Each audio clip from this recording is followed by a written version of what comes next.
A piece of legislation known as the Go Safe Act was just introduced in the U.S. Senate, something one of its co-sponsors, Arizona Senator Mark Kelly, calls a renewed effort to tackle the gun violence epidemic. In a social media video, Senator Kelly says the Go Safe Act will regulate the weapons we see used over and over again in mass shootings.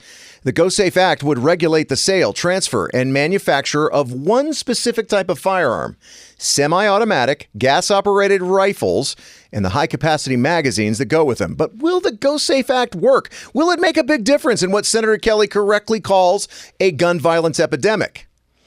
Probably not.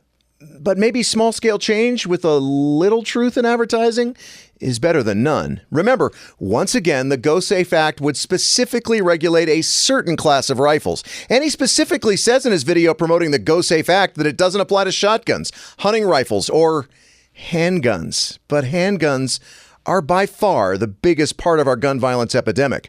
Last year, 15,211 people were murdered in the U.S. by someone using a firearm.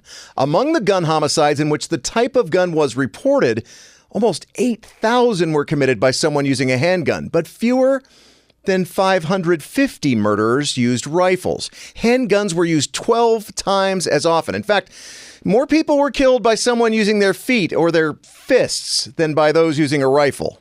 But that doesn't mean we shouldn't try, right? A listener messaged me about this topic to remind me of the story of the star thrower, where a girl encountering a beach full of starfish starts throwing them back in one by one. After being told she can't begin to make a difference, she tosses another one in and says, "Well, I made a difference for that one. I suppose it's better to try than to just give up." As long as they rename the Go Safe Act to something more realistic, like the Maybe a Little Safer Act. But that doesn't sound nearly as catchy, does it?